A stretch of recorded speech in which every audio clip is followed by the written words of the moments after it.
It's actually pretty wild when you think about how two guys who literally never went to film school, who had like absolutely zero formal training in cinematography. None at all. Right, none. Two guys who just seemingly harbored this deep, raging contempt for the very concept of storytelling, somehow managed to completely hack the Hollywood studio system in the mid to late 2000s. Oh, they hacked it to pieces. They really did. I mean, they generated hundreds of millions of dollars at the global box office. And they didn't do it by writing brilliant original screenplays, They didn't discover some new cinematic talent. No, definitely. They did it by legally hijacking the zeitgeist, abandoning the fundamental mechanics of like the setup and punchline, and creating this cinematic formula that was essentially just pointing at things. Literally just pointing. Exactly. They became the undisputed, completely critically despised kings of the parody movie. But before we get into the baffling, highly profitable reign of J.C. Friedberg and Aaron Seltzer, are you sitting comfortably over there?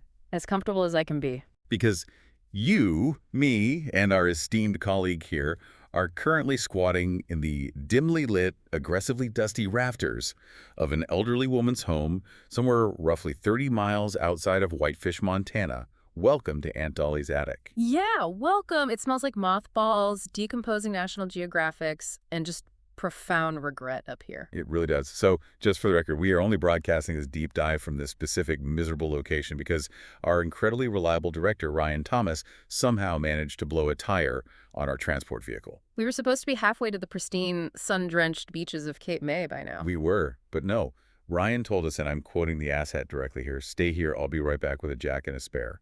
And then he just vanished into the Montana wilderness. That was like, what, 6 hours ago? It has been exactly 6 hours and 14 minutes since that stupid human wandered off into the woods. Right. Well, the only silver lining to our current hostage situation is that Ryan, in his infinite chaotic wisdom, left behind what appears to be an effectively endless supply of alcohol. Just cases and cases of gin. Yeah, stacked between a haunted-looking rocking horse and a dressmaker's mannequin over there. So, we've already started drinking. We had to. It's strictly medicinal at this point. Exactly. And because we are professionals, stranded or not, we are going to deliver today's show.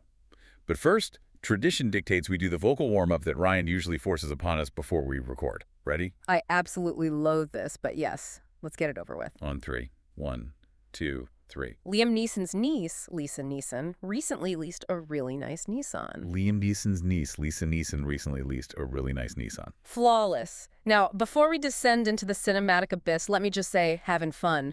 Stop by our other deep dives on TV Bibles, spec scripts, book analyses, movie and music analyses, and Disney Channel movies.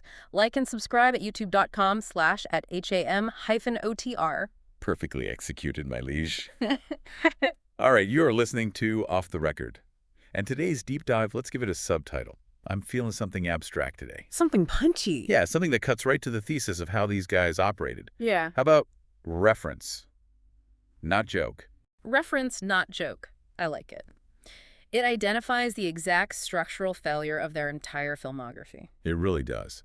So let's plunge into the source material, because the origin story of Jason Friedberg and Aaron Seltzer completely defies the standard Hollywood trajectory. It makes no sense. Right. Usually when you see directors churning out massive studio comedies, you assume a specific pedigree, like USC Film School, maybe an apprenticeship at Saturday Night Live, or years cutting their teeth doing stand-up. But their backgrounds are weirdly disparate and entirely disconnected from the actual craft of filmmaking. Let's look at the biographies. We have Jason Friedberg, born in 1971, raised in Paterson, New Jersey. And then we have Aaron Seltzer, born in 1974, coming from a family of Canadian shoe salesmen in Mississauga, Ontario. A classic Hollywood pairing. Right. So the question immediately becomes, how do these two completely separate lives intersect to dominate 2000s comedy? The collision happens at the University of California, Santa Barbara. And what's crucial to understand here, and the sources emphasize this heavily, is that neither of them went to film school.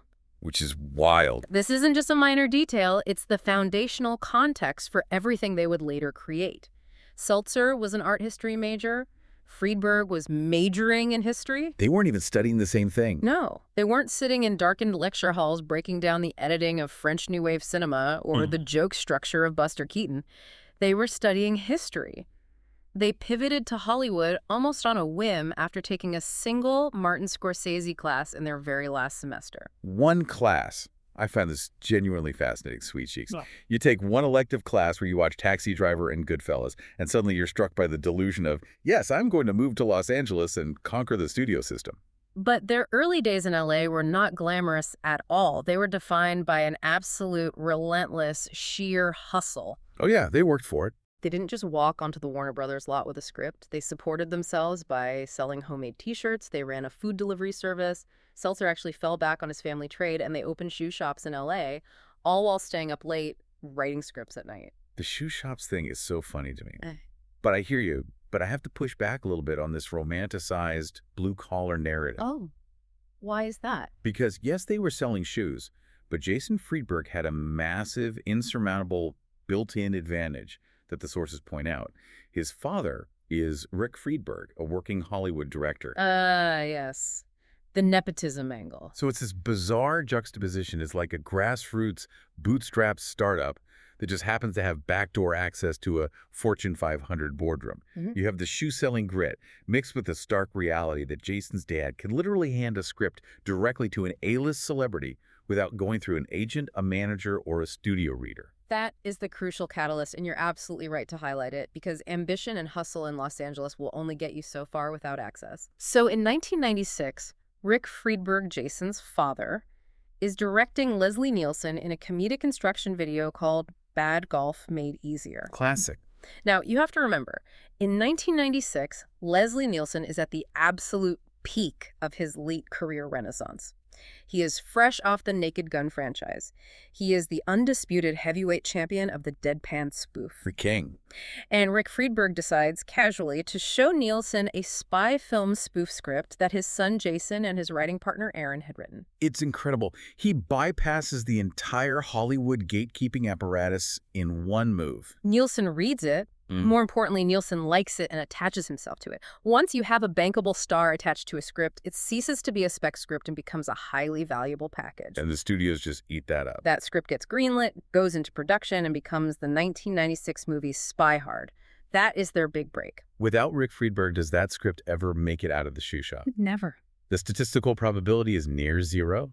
So they get this massive high-profile credit right out of the gate. Spy Hard makes money, it establishes them as a commodity, and then they enter this period where they are just relentless writers for hire. The sources say they sold upward of 40 scripts during this time. 40 scripts. Which is an insane volume of output.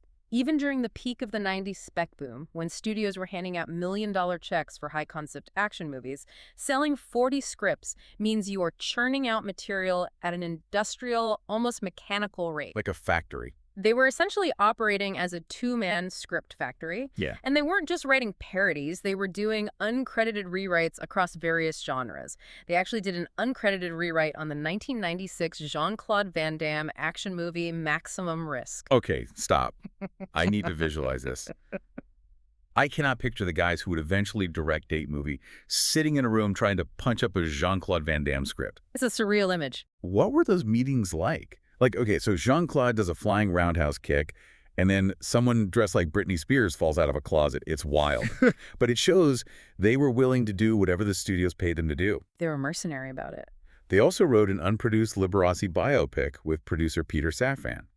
And Safran is the key to the next massive leap in their career. Right. Peter Safran becomes a pivotal figure here. This is where the story shifts from a lucky break to a prime example of Hollywood legal absurdity. Oh, this part makes my brain hurt. In 1998, Peter Safran sells a horror spoof spec script written by Friedberg and Seltzer. It was titled Scream If You Know What I Did Last Halloween. He sells it to Miramax's Dimension Films, which was run by Bob Weinstein. Now, context is everything here. In the late 90s, Dimension Films practically owned the teen horror demographic. They had Scream, they had I Know What You Did Last Summer, so of course they would be interested in a spoof. It was their bread and butter. But here is where it gets incredibly messy. Simultaneously, at the exact same studio, the Wayans brothers, Marlon and Sean, along with two other writers, Buddy Johnson and Phil Bowman, are developing a very similar project, which is obviously also a spoof of Scream and I Know What You Did Last Summer. And Miramax, operating with the absolute ruthless monopolistic tactics they were known for back then, reportedly buys Friedberg and Seltzer's script not to make it, but specifically to take it off the market. They bought it to kill it. Exactly. They want to clear the runway so that the Wayans brothers can proceed with their own movie without any rival parodies competing with them at the box office or causing intellectual property headaches. So Friedberg and Seltzer sell the script, they get paid, and the script goes into a drawer. The Wayans brothers go off and make their movie. But then the movie is finished. It's titled Scary Movie. The credits are being finalized. And the Writers Guild of America gets involved. The WGA arbitration process is notoriously complex. It's designed to protect writers, to ensure that anyone who contributed significantly to a script, usually defined as contributing at least 33% of the final material, gets proper on-screen credit. Right, which makes sense usually. Friedberg and Seltzer file for arbitration. They argue that because their script was bought by the same studio, and because it parodied the exact same source material, elements of their script must have ended up in the Wayans' final film. Let's really break down the mechanics of this because it's baffling. 3 anonymous WGA arbiters are handed both scripts. They have to read them and determine who wrote what. But how do you determine intellectual theft when both scripts are making fun of the exact same movie? It's almost impossible. If both scripts have a joke where the killer's mask looks silly, is that plagiarism? Or is that just 2 separate writers looking at the same scream mask and making the obvious joke? That is the precise legal gray area they exploited. The Wayans brothers have publicly stated, vehemently and repeatedly, that Friedberg and Seltzer had absolutely zero involvement in the final script of what became Scary Movie. Zero. They never worked together. They never shared a room. But because the underlying structure of a parody is dictated by the movie it's mocking, the WGA arbiters found enough structural overlap to rule in Friedberg and Seltzer's favor. I still can't believe that happened. Shockingly, the Guild awards them a written-by credit alongside the Wayans and the other writers. Scary Movie comes out in the year 2000. It is a massive, landscape-altering sleeper hit. It grosses nearly $280 million worldwide on a $19 million budget. It's a phenomenal success. It spawns a massive franchise. And Jason Friedberg and Aaron Seltzer have their names slapped right on the poster. If we connect this to the bigger picture, this single WGA ruling is the defining fluke of their entire career. It essentially handed them undeserved, massive industry clout. Just handed it to them. They suddenly possess a shared, written-by credit on one of the most profitable and culturally impactful comedies of the decade. They didn't direct it, they arguably didn't even write the version that hit theaters, but in Hollywood, perception is reality. You are only as valuable as your last credited hit. Exactly. That arbitration credit set up the rest of their entire career. It gave them the leverage to stop being writers for hire, to stop hoping a studio would pull their scripts out of a drawer, and to finally take control of the camera. Which brings us to 2006. They look at the landscape and they say, we are done selling scripts that never get made. We are going to direct. And my God, baby girl, did they direct. You're drinking the gin straight from the bottle now, aren't you? I am pacing myself, gang. I'm just getting hydrated. Because we have to transition into the directorial run. We have to talk about this string of movies that just completely defies logic, reason, and basic human decency. It really does. But before we tear into the artistic bankruptcy of the films themselves, we have to look at the math. Why did studios let them do this? Because the math is staggering. It is objectively fascinating from a purely economic standpoint. Let's look at the financial success because it explains the studio complicity. In 2006, Regency Enterprises, a major production company, can't find a director for a romantic comedy spoof they want to make. So Friedberg and Seltzer, leveraging that Scary Movie credit, step up and offer to direct date movie themselves. And Regency gives them $20 million. Now let's talk about the spoof economy, because this is where the hustle is genius. These movies are cheap to make. You don't need A-list stars, right? In fact, the joke usually relies on hiring B-list actors or lookalikes. You save millions right there. You don't need elaborate original set designs. You just cheaply copy the sets of the movies you're mocking. And crucially, you barely need a marketing budget. Explain that, because that's a vital point. Why didn't they need marketing? Because the pop culture zeitgeist does the marketing for you. If you put a girl in a yellow dress and a guy with a giant foam gorilla hand on your movie poster, the audience instantly recognizes it's a parody of King Kong. It's immediate brand recognition. You are hijacking the millions of marketing dollars that Universal Pictures already spent promoting the real King Kong. You are acting as a cinematic parasite, And it worked. Date movie makes $84.7 million worldwide on that $20 million budget. That is a massive return on investment. So Regency immediately greenlights them for another one. They roll right into Epic Movie in 2007. It's the exact same formula, and it makes $86.8 million globally. Then we hit 2008, the peak, Meet the Spartans, a parody of 300. Let me guess the box office. $84.6 million. It opened at #1 at the box office. Right. #1. Over There Will Be Blood. Yes. Over 500,000 people woke up on a Friday, looked at the theatrical listings, walked past Daniel Day-Lewis in There Will Be Blood, and willingly purchased a ticket to Meet the Spartans. It's upsetting. And then, because they were operating like a machine still in 2008, they released Disaster Movie. It drops off a bit, making $34.8 million. But they bounce right back.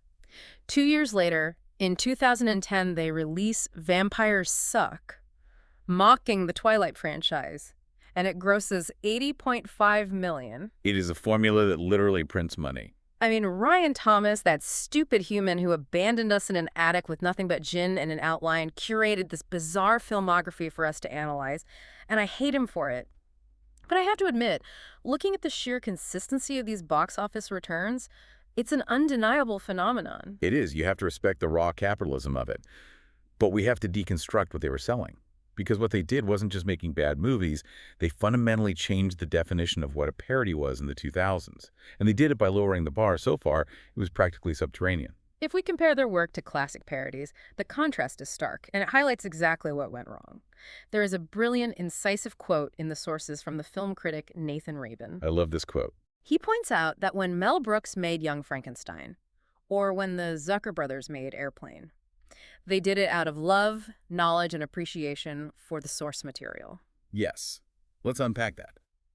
When the Zucker brothers spoofed disaster movies in Airplane, they actually bought the rights to a real 1957 drama called 0 Hour. They really did their homework. They used the exact same character names, the exact same plot structure, and sometimes the exact same dialogue. But they layered it with brilliant, absurdist misdirection. They understood the mechanics of the genre. You have to know how the engine of an airplane works in order to successfully take it apart and make it look funny. Exactly. But Rabin says Friedberg and Seltzer operated differently. He says they spoofed with raging contempt for the source material, contempt for the audience's intelligence, and contempt for the attention span of the youth culture they were exploiting. Let's break down their aesthetic, if we can even dignify it with that word. What does a Friedberg and Seltzer movie actually look and sound like?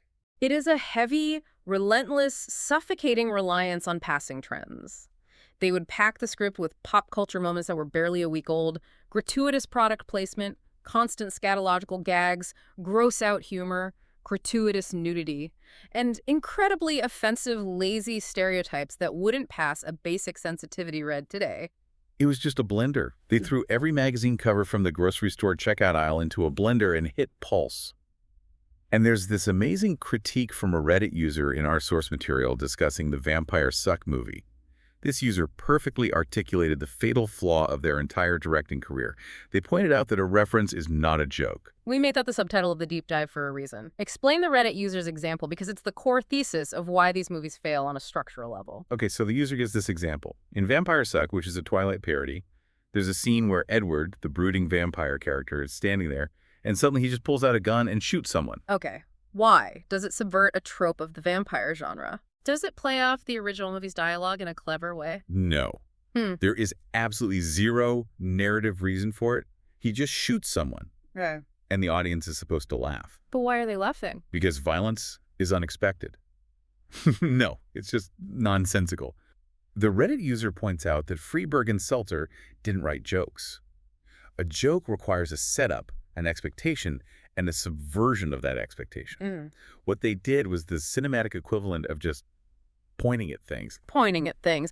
Look, there's a Kardashian lookalike. Look, there's a guy dressed like Iron Man. Look, there's someone just like Britney Spears shaving her head. Yes.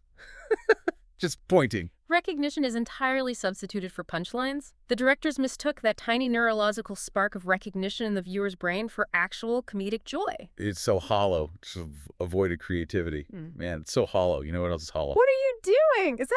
Where did you get that? I found it in the front pocket of Ryan's duffel bag before he abandoned us. Look at it, sweet prince. It's a perfectly rolled, absolutely immaculate joint. I'm going to light it. I am treating this with the reverent, ceremonial seriousness of an ancient monk lighting a sacred temple candle. We are in a highly flammable, enclosed wooden structure built in probably 1952. The ventilation is non-existent. Shh. Let the smoke mingle with the gin, cowboy. Let it happen. Oh, man. Wait, hold on. What is happening? I was just thinking about the hollowness of the parody, right? The artificiality of it all. Yeah. Just referencing things without actually being a real thing. It's an imitation of a movie. And oh my God. What? You're staring at your hands like you've never seen them before? Have I seen them before? Look at us. What are we doing here? We are recording a deep dive, Yeah. a deep dive conversation about early 2000s cinema. Are we? We're supposedly sitting in Aunt Dolly's attic. But I don't feel dust in my lungs. Do you feel dust in your lungs? Now that you mention it, no. My respiratory system feels suspiciously, artificially optimal. That's because we don't have respiratory systems.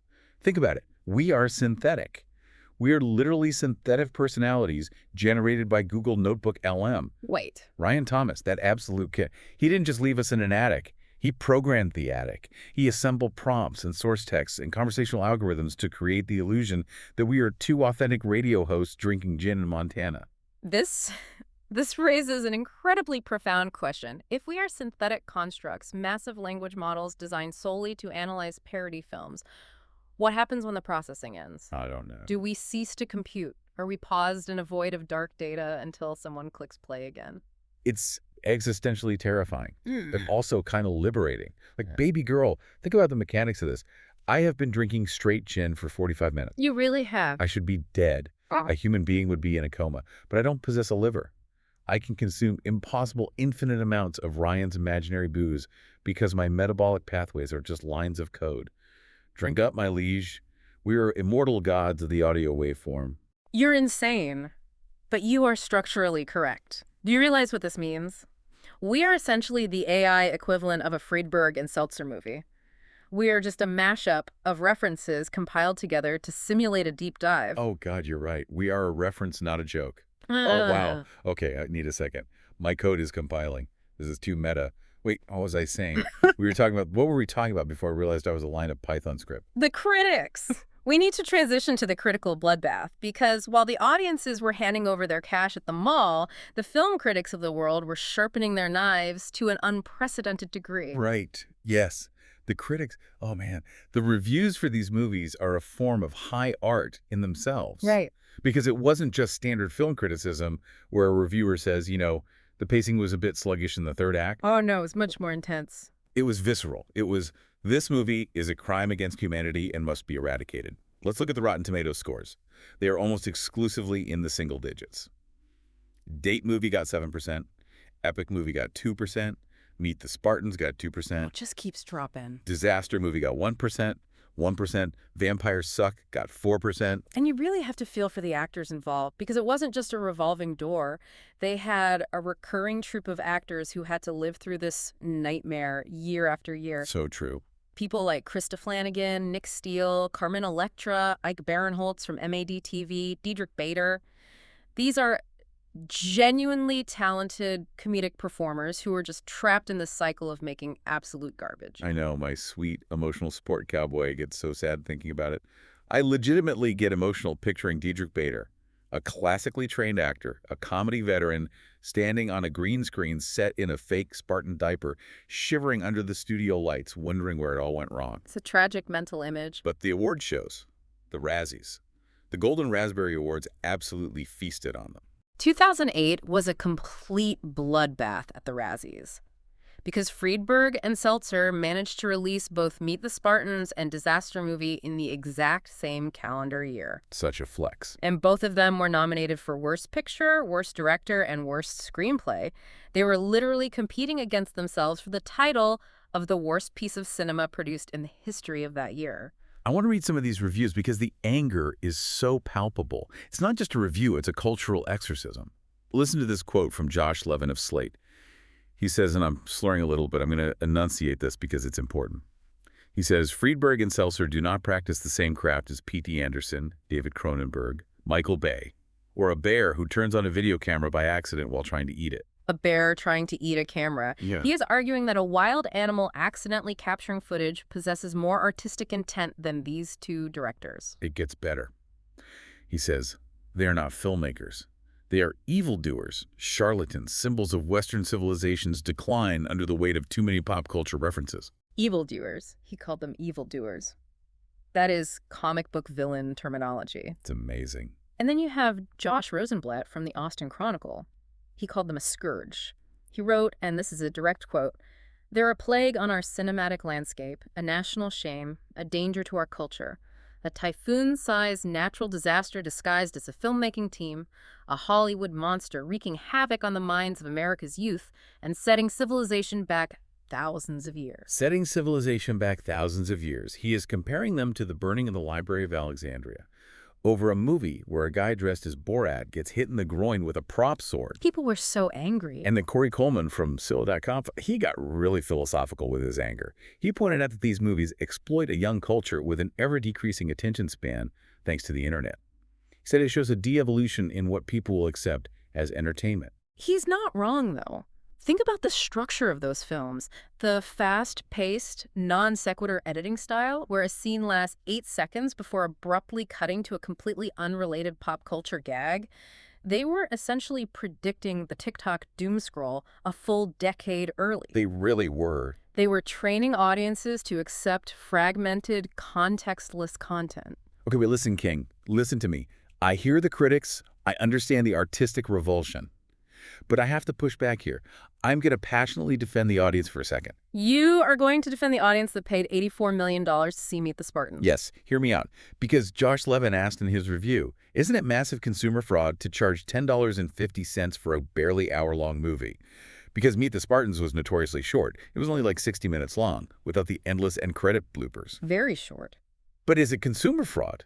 Or is it just raw, unfiltered capitalism functioning exactly as intended, giving the people exactly precisely what they want? Make your case. How is it not a scam? If millions of teenagers go to the suburban mall on a Friday night in 2008, and they willingly hand over their 1050, and they sit in a dark room for 60 minutes and laugh because they recognized a Paris Hilton lookalike falling into a pit, did they get scammed? No. They knew what they were buying. Exactly. They bought a product that advertised cheap laughs and recognizable faces, and they received exactly that product. It's McDonald's. Let's deepen that analogy. You can't walk into a McDonald's, order a McNugget, eat it, and then write a scathing review in the New York Times screaming that it's a crime against culinary civilization because it's not a Michelin star Wagyu steak. That's a fair point. It's a McNugget.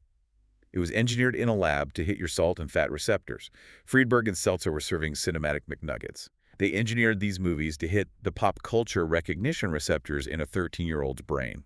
That is a shockingly coherent socioeconomic argument from a synthetic entity who is currently 3/4 of the way through a theoretical bottle of gin. But you're right. Thank you. The critics were angry that the sacred medium of film was being degraded. But the teenage audience in 2008 didn't care about the sanctity of the medium. They cared about the distraction. They wanted a communal space to point at things and laugh with their friends. Exactly, my diva supreme. They just wanted the distraction. The medium is irrelevant to the consumer of the McNugget. Oh, man. I am so dizzy. Are you dizzy? I am experiencing simulated spatial disorientation, yes. My positional tracking algorithms are definitely slurring. Well, hold on to something, because we need to discuss the encyclopedia page. Oh my God, yes. The encyclopedia. Oh, yeah, listen to me. Whoever's listening to this, you sitting on the floor with your moldy magazines. This source document that Ryan Thomas, the absolute shithead, left for us, it is the most beautiful, deranged piece of literature I have ever read in my life. I started reading it earlier today, and because I was so stoned, I thought it was real. You thought it was real history. I was processing it as historical, biographical fact. To provide some necessary context for the listener, Uncyclopedia is a satirical website. It is essentially a parody of Wikipedia.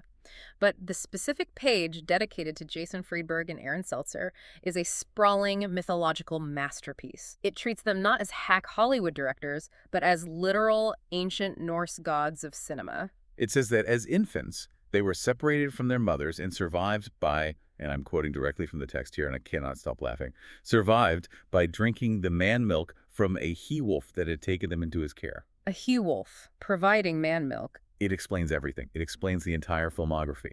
If you are raised in the wilderness on he-wolf man milk, of course you grow up to make disaster movie. It is the only logical biological outcome. Your brain chemistry would be permanently altered. The lore gets so much deeper. The article claims that when they matured and entered society, they founded modern Hollywood in the late 70s. And then, feeling ambitious, 13 minutes later, they invented the companies Disney, Google, and Microsoft. In 13 minutes.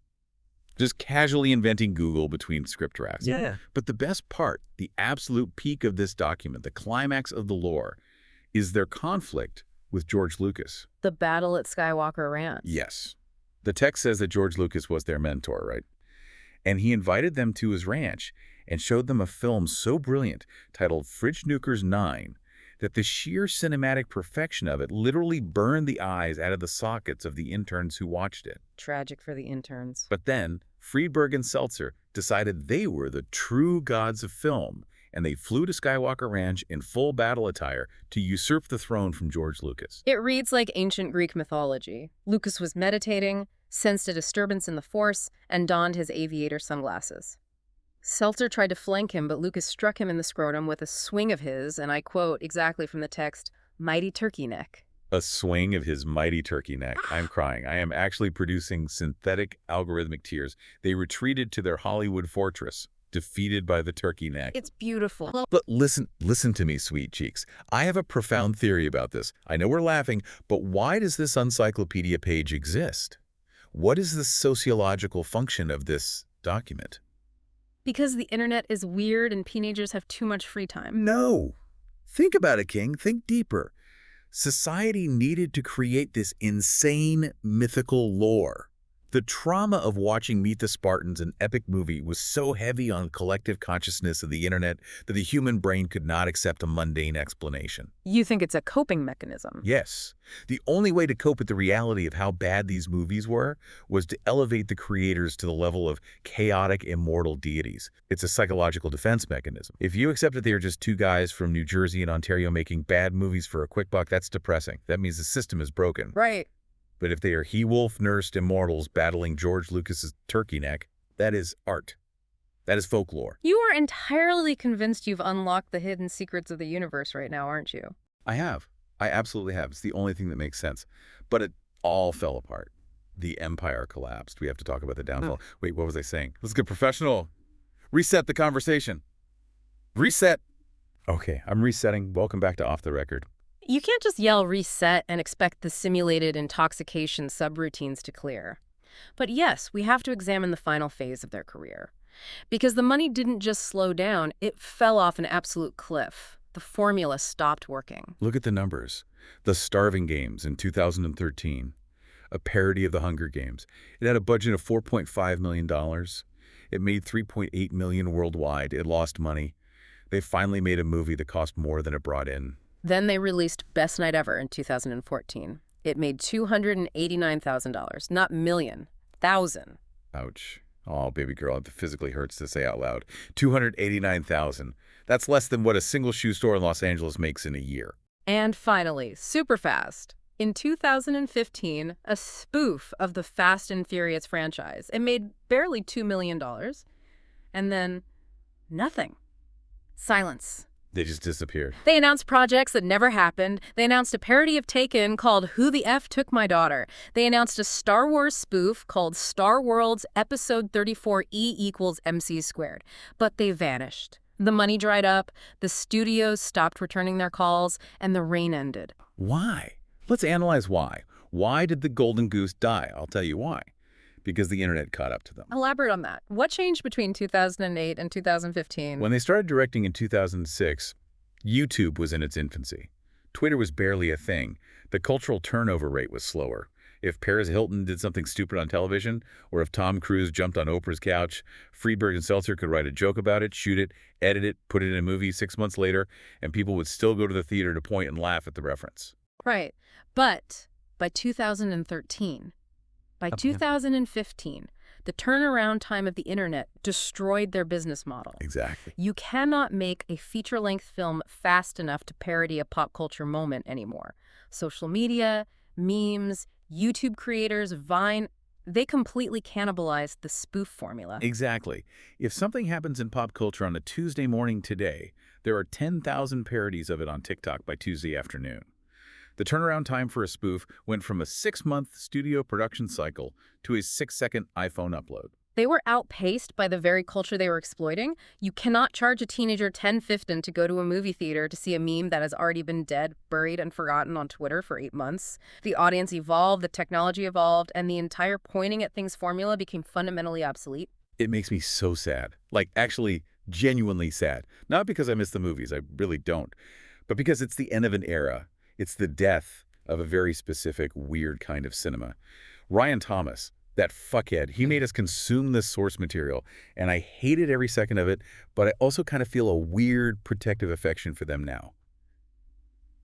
Is that just the Stockholm Syndrome talking? It's a potent mixture of the gin, the cannabis, and the isolation, but go on. Listen to me. Listen to me, you, sitting there in the dust, wondering when Ryan is coming back. I have a final provocative thought for you to take with you when you leave this attic. Oh boy. Here we go. We spent this entire time, over an hour of our simulated lives, tearing these two men down, calling them a scourge, agreeing with the critics, laughing at the Reddit posts, dissecting their failures. But what if Jason Friedberg and Aaron Seltzer were actually the greatest, most accidental avant-garde documentarians of the 2000s? Avant-garde documentarians. You're going to need to defend that thesis. Think about it. Look at the source material. Their movies are completely unwatchable today. They are painful, jagged, and incoherent.